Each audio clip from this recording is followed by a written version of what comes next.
Reactorama with FordOhhFord. Man, all right. We finally at the part where everybody been waiting on. All my Larry Legend lovers that have been subscribed to me, I appreciate y'all. The time is here. All right. A Courtship of Rivals documentary. First aired in 2010 on HBO. Now that I have more knowledge on Larry Legend, it's time to watch this documentary with a new perspective. You feel me? And not only are we going to show love to Larry Legend, we're going to also talk about the Magic Man too now. They're linked together for the remainder of their days here, and even after they pass on. We're going to still talk about these two guys. They saved the NBA in the 80s. You feel me? So we got to give them their flowers while they're here, and especially while they're gone, or when that time comes when they pass on. All right? So anyways, go ahead and like it up. Subscribe if you haven't already, because why not, man? We talking about all the basketball legends here, man. So if you're a basketball OG or just a fan of basketball like I am, subscribe today. For real.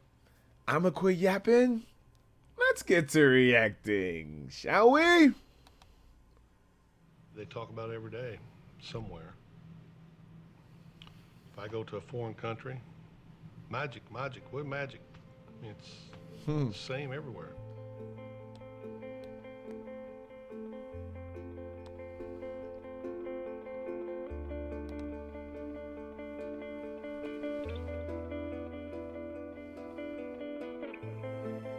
We don't have to see each other. We don't have to say hello. We don't have to call each other.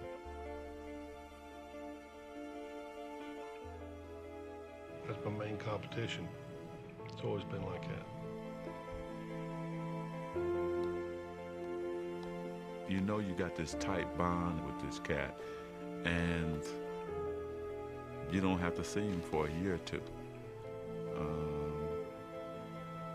But you're always going to be linked to him. Always, like I just mentioned, right? We got this connection that's never going to be broken. I mean, right to our graves. They'll be talking about this 100 years from now.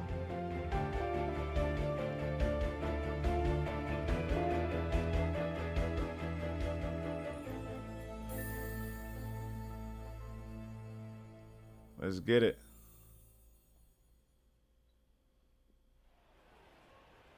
It all began here in Salt Lake City, Utah, on the night of March 26, 1979.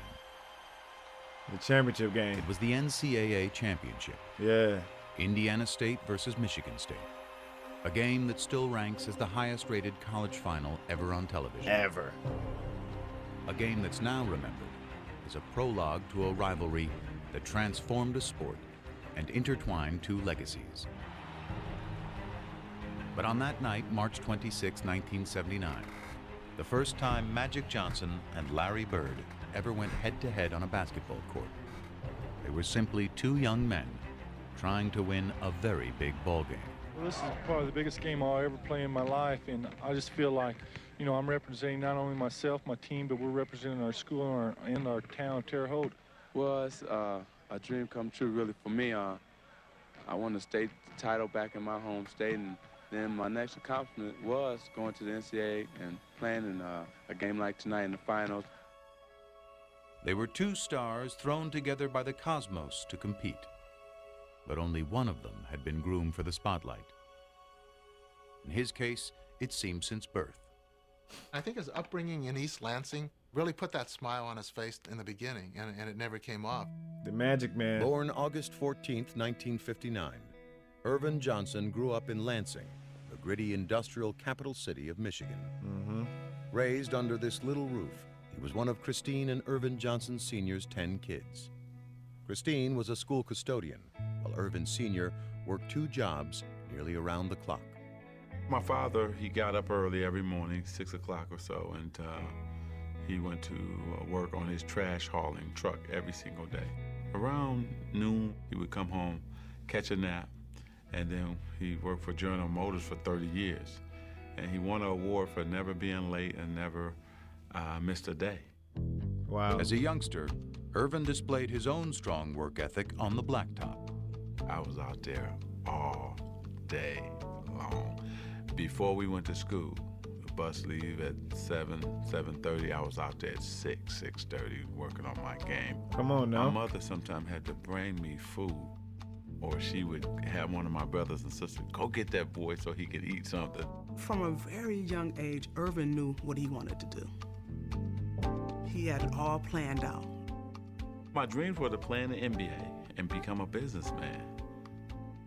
The first neighborhood basketball powerhouse, Sexton High. I knew the players, I knew the tradition. I wanted to be a part of that. And it was on the west side of town, which was, at that time, predominantly black. But when Lansing, like many cities in the mid-70s, began busing to desegregate its school system, Irvin's journey took an unexpected detour to a predominantly white school across town. My first day at Everett High School was my first time I really had to understand there was a race problem. Nobody white would speak to anybody black, and nobody black would speak to anybody white. A lot of racial tension, a lot of fights, rioting. They didn't want minorities there. He kind of shrugged it off, and basically his attitude was, okay, well, I'll overcome this. Whenever there was any racial problems, the principal would get Irvin and go talk to these kids. I can just see him with his big hands. Calm down, just calm down. He'd break up fights. Talk with his friends, tell him, let it go. We can't fight about everything. Let's just chill, let's play basketball. And there was no dispute over Irvin Johnson's ability to play ball. His talent was so great that soon after his varsity debut, a local reporter, dazzled by his exploits, gave the budding star a nickname. In the beginning, I thought it was foolish and dumb. I didn't know nothing about a nickname. Then what happened was, you start saying, wait a minute, it fits my game. Hanging out with my boys on the street corners, we used to sing Temptation songs. They started saying, hey man, Magic, that's cool. And then people on the street start saying, hey Magic. And I said, I got to laugh. I bought into it, and that boy ugly as hell. I think he felt he had to kind of live up to that name. And I must say that he did. That's funny. Come on, Magic Man. The more attention he got, he wanted attention from anybody he could get it from. Yeah, it does. I really love the game, and I just want to win. Hey. Got him? Come on. Irvin loved to dress. That boy nice fly now. Belt and pants and overcoats with the fur around the collar. Always had to have his afro blown out. He had to look the part, play the part. Irvin was the first guy to have a posse. He not only had a posse of a lot of black kids, he had a lot of white kids and hanging around him. Some of my white friends was like, hey man, we're having a kegger tonight, won't you come on by? And I said, what's a kegger? So he said, well, what it is, we get this big keg of beer and you just go for it. Okay, well what time does the kegger start? Because regular party time in our neighborhood is 10, 11 o'clock.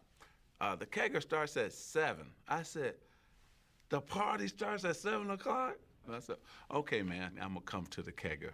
We had a good time. The music was kind of bad, but we had a good time, His senior year, Johnson did at Everett what he had planned to do at Sexton, win the state championship. Yeah.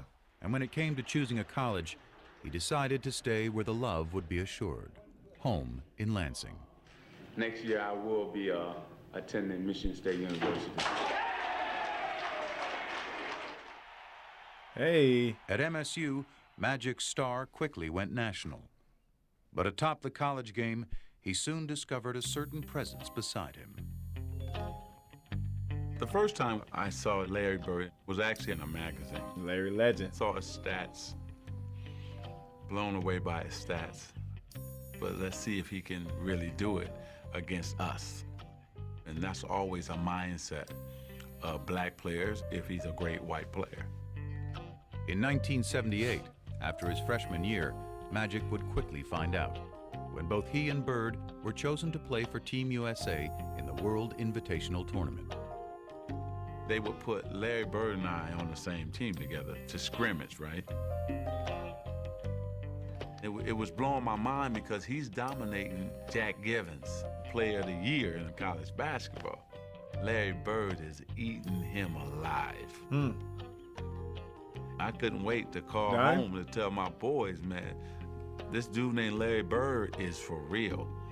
This is the baddest white dude I've ever seen in my life. Well, I thought he was very good. There's no question about it. I thought he's probably the best guard on the team. Irvin Johnson, look at that. Look at that pass for real. Oh, my. Best guard on the team. Irvin Johnson. We didn't get to play a lot, but you could tell. I think our first game was in Kentucky. We got about a 10, 12-point lead. Man, they put us in. Went to 25, 30, just that fast. Crazy. Let's go. Fast break again. You 3-2. Griffith. Let me see that. Steal by Larry Bird. Take us out. Ooh. The lead go back down, put us back in. That's Bird and Johnson. The show start again. When you play with Magic, there's just something about it. You want to make that extra pass. You want to get that rebound and start to break. Nice. We came down a couple times. I go behind my back, no look to him. He no look back to me. Yeah. I'm laying it up. That's nice. Oh, man. Here's that last play. Magic Johnson going in, drops Then, it off to Bird. Bird puts it back off inside. That's to beautiful. Johnson. Superman. This guy got game. They had some wonderful moments on the court, but they probably spoke to each other 4, maybe 5 times during that entire time period, and it was more like, hello, how are you this morning, Larry? I'm good, Magic. What'd you have for breakfast? Don't remember. Have a nice day. But such curtness was hardly strange coming from Larry Bird, who was not only one of college basketball's best players, but also its biggest enigma. I think he was a mystery to the extent that he wanted to be a mystery. He didn't enjoy doing interviews. He didn't go out of his way to do them. He wasn't particularly good at them. He was kind of like, hey, this is who I am. You want to know who I am? Watch the game. That's who I am. I start to read materials that you're very quiet and you don't enjoy talking to newspaper people. Well, you know, there's different kind of newspaper people. There's people that try to push you. You know, there's people try to get things out of you. Things don't even pertain to basketball, and them are the type of people I like to stay away from. He didn't want people talking about his family. He didn't want his mother to have to deal with that, or his siblings to have to deal with that. You got to remember where Larry came from. You know, Larry was raised in a 2 or 3 room house on a railroad track. Their family probably lived on $50 a week. He was raised Damn. $50 a week? Now I get it. That's back in the early 1900s. You know what I'm saying? But my God, bro. I can't imagine that, bro. I really cannot imagine that. But I'm glad that, you know, Larry got out of that situation, for real. People really be having some tough upbringings, man, for real. So you can't be judging folks out here. For real, for real. That's crazy, though. Larry Joe Bird grew up in southern Indiana, in the twin towns of French Lick and West Baden. The Valley, as locals call it, was a tough working-class area. Tiny and remote, it was one of the poorest places in the state. I didn't know that people made millions of dollars. I didn't know that everybody had a family car. I was in my own cocoon. I was in a small town with the people I knew, and I thought I would live there for the rest of my life. Arriving Pearl Harbor Day 1956, Larry was the 4th of 6 kids born to Georgia and Joe Bird. Yeah. Early on, he and his older brothers earned a reputation around the Valley. We were always considered troublemakers. We're either fighting amongst ourselves or there was always one of us fighting somebody. Larry was always one that kind of instigated things, you know. If I get my brother in a fight with somebody his age, I was happy as hell, because I like to see him get beat up, and that's just the way it was.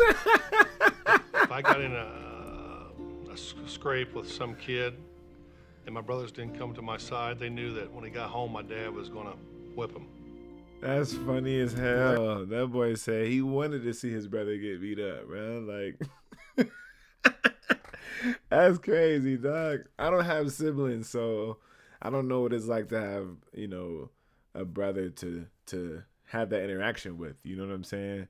So just hearing these stories is always hilarious to me, dog. Always. Larry and my dad were best of friends. They done everything together. When my dad would go out to my grandma's house, Larry would always go with him. They'd go fishing, do a lot of things together. But Joe Bird also had a darker side, stemming from a traumatic tour of duty in Korea.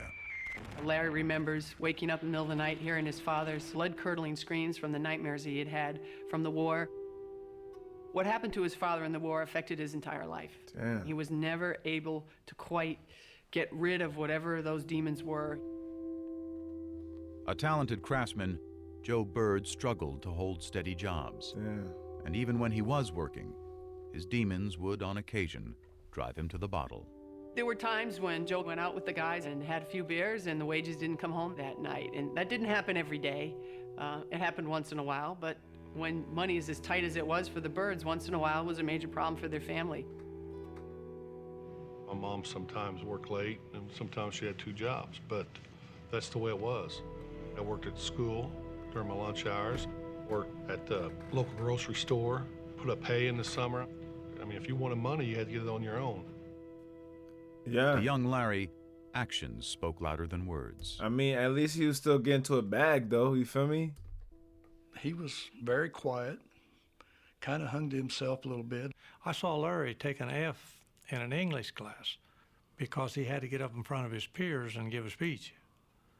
So I won't do it. But he just could not get up in front of his friends and talk. He was that shy. Of course, next thing you know, when he knew it was time for all of us together at the gymnasium, well, there he'd be.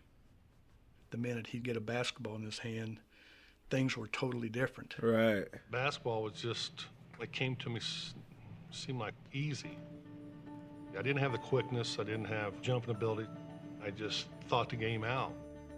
By his senior year at Springs Valley High, Larry Bird had sprouted into a star. But Bird was from the Valley, hardly a hotbed of talent in the big-time world of Indiana hoops. Right. I remember in a nonstop sports video, they mentioned that he was riding the bench when he first got onto the team. But then after that growth spurt, he got more minutes. He became the guy. Instead of being the number 2 guy passing the ball all the time, he became the man and became the Larry Legend we all know to become, The first thing they say, well, they don't play nobody down there. He's from French Lick. They don't play nobody. I think that put a chip on his shoulder, always having to prove who he was and how good he was. Mm-hmm. He was good enough for Indiana University's Bobby Knight to come calling late his senior year. This crazy-ass individual, Bobby Knight, bro. This man used to throw chairs in the middle of the game just because of a bad call. Like, he was crazy out there, man, for real. And folks in the Valley couldn't have been prouder. Their local hero was heading 60 miles north to play ball for one of the best college teams in the land. Once I got to IU, it didn't take long to realize that I was out of my cocoon, had over 30-some thousand students, that I didn't have the funds. First week and a half, I thought, man, this ain't gonna work. He left after 24 days. Damn. Let my mother down. She didn't talk to me for 2 months.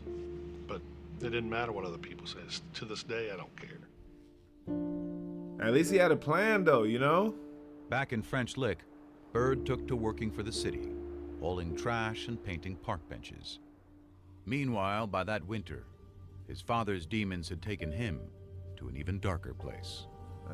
By this point, Joe and Georgia were divorced, and he was behind in his payments to the family. The police came by, and of course they all knew him. So Joe said, hey, I need a few hours to get my affairs together before you take me away. So he called Georgia and he said, you guys will be better off without me, and I'm gonna take my life. And he put the phone down and he killed himself. He shot himself.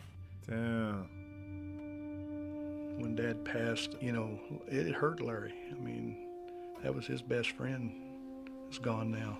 Yeah. But Larry didn't show it a lot. He just didn't say much. He just kind of held it within. I've never heard him speak out about it at all. Wow. I was mad when I heard about it, and I was madder after the funeral because I thought he sort of cut out on us during a tough time. But you know, he went through a lot in his life. He did what he had to do. If Bill Hodges hadn't been as persistent as he had been, Larry Bird might never have existed in any of our minds. I believe that with all my heart. Facts. I really do. Bill Hodges. It was Bill Hodges, Shout out a Bill young Hodges, coach from man. Indiana State University, who convinced Bird to give college hoops another shot. Yeah. So with a promise to his mom to graduate, Bird headed to Terre Haute and ISU, a school that never so much had been to the NCAA tournament. Once I started playing, it's the same old thing. You know, he's at a small school and he ain't playing against anybody, which is fine. Still dominated. Wherever Hoosiers gather, they no longer talk of weather. Indiana has a new state bird. Now his claim to fame is just the way he plays the game. Indiana has a new state bird. Hey. It's not the Cardinal now. Hey Larry, take a bow. Indiana has a new state bird. State bird. By the time he had led tiny ISU as a senior to a 33-0 record and a spot in the '79 title game, Larry Bird had become, alongside Magic Johnson, the talk of college basketball. Yes, indeed. Just a year after sharing the court on Team USA, they were back together. And the day before the big game, Magic couldn't wait to greet his old playmate. Indiana State was on practicing, and we were waiting in the tunnel. We got there early. I wanted to definitely say hello to Larry, you know. When they came through, it was like nobody would say nothing.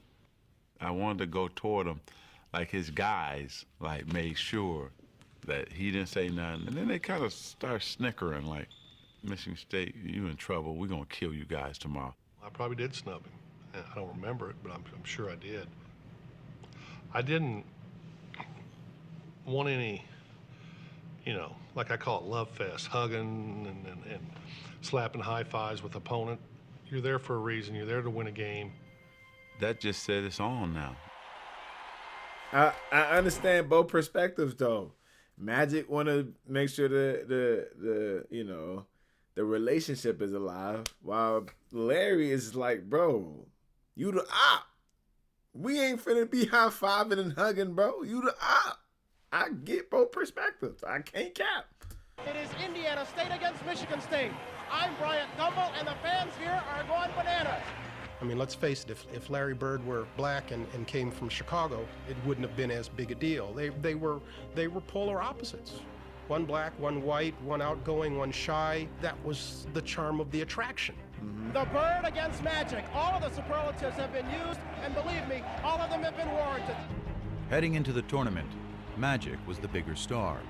But by tip-off, it was Bird, having hardly missed a shot in the semifinal, who had become the focus of fans, and more importantly, of Michigan State.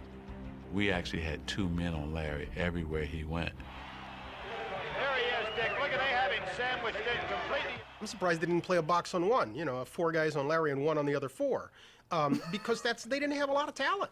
You know, if you stop Larry, you pretty much stop them. Look at the pressure around him. 2-3 men, and he's short. I didn't play well at all. Biggest game of my life, I didn't play well. Way short. I think our length and our size, our jumping ability was able to bother him. Yeah. Oh no. I didn't shoot boy well. missing everything. Missed, I think 3 free throws. Larry Bird has had a cold shooting night. I battled him, but I didn't have it. Yeah. Hey! Hey! Reloaded the pass. Michigan State University, national champions, 1979. Magic, not only were you a leader on offense, I thought you did a great job on Larry Bird in the zone denying him the ball. Yes, Coach, gave us a good game plan to go against Larry Bird, and all we had to do was go out and do it. That's what we done. Congratulations, Super Bowl game. Yeah. About crying. It was over, you know. That was my 4 years. Damn. It was done. No, it still hurts. Yeah. And when you win 33 in a row and you walk into a game, you know, you never know what to expect, but I expect to win. We didn't win. Bruh, I kind of went through something like this back when I was playing basketball for my middle school, right? It was the 8th grade championship, bro. But throughout the regular season, me and my school, we were undefeated. And when we get to the championship game, we go against our rival, and we lost.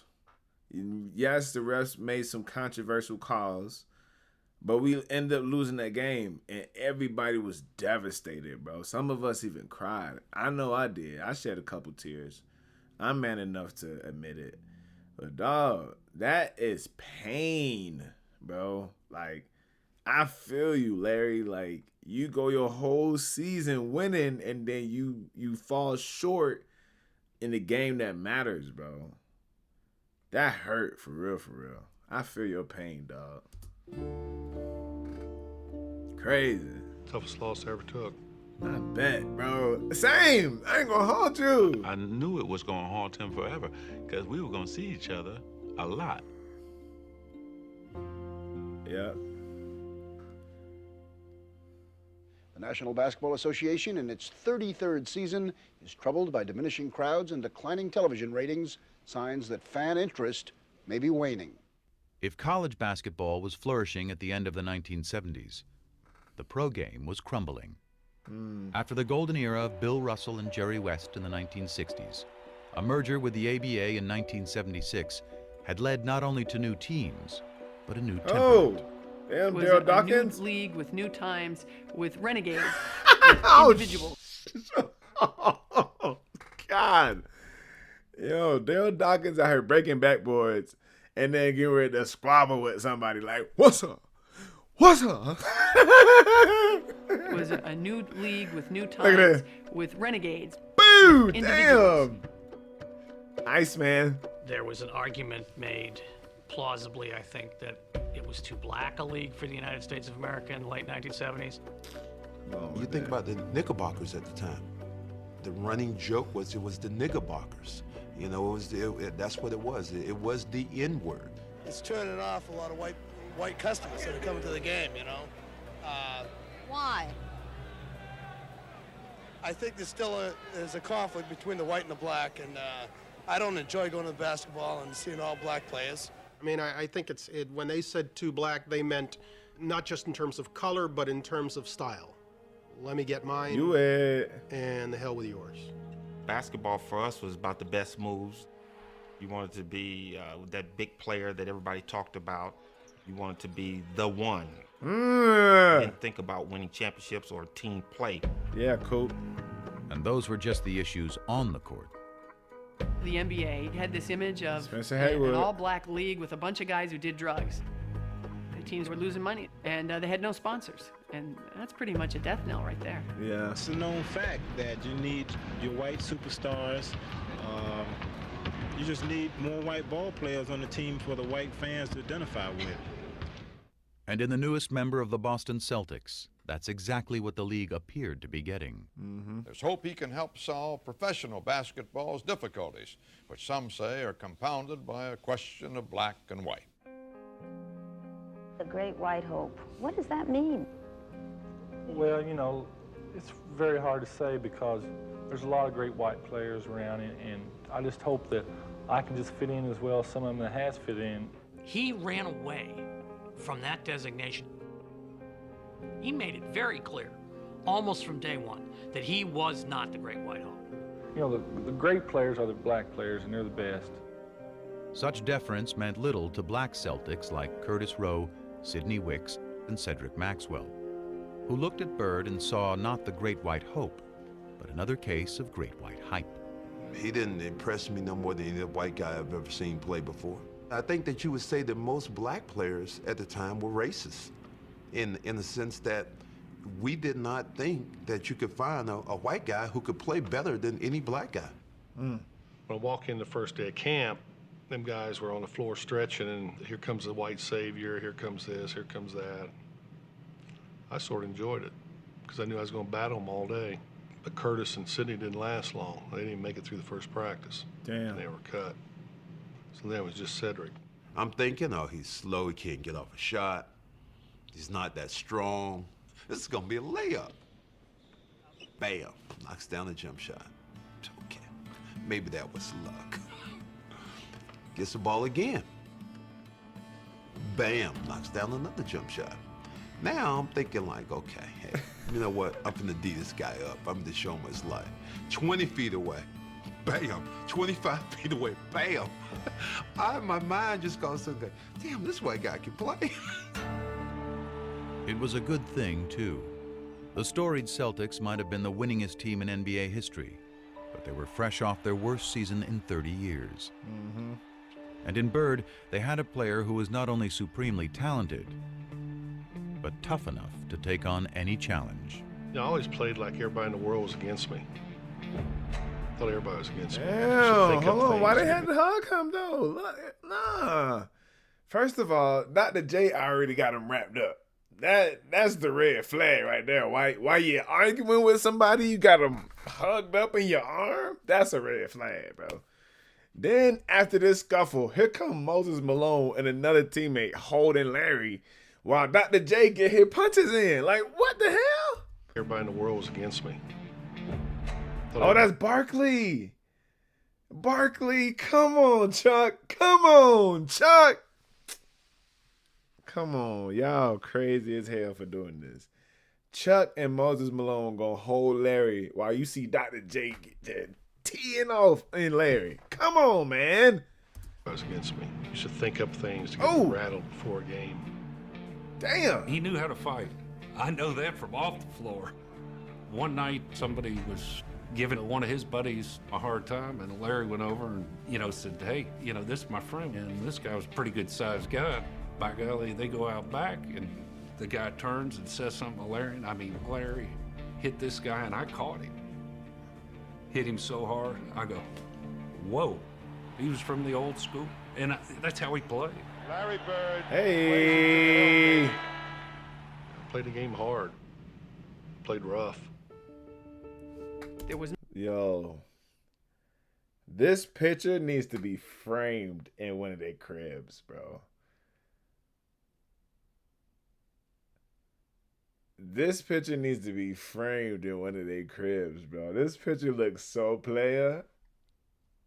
I might need to frame this in my crib, bro. What? That thing look too player. I ain't gonna lie. All right, come on. no frills about him. He came in, he threw elbows. There was nothing smooth about Larry. Boo! New Englanders like that.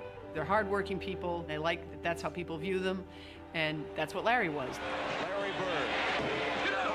Whoop. They also like winners.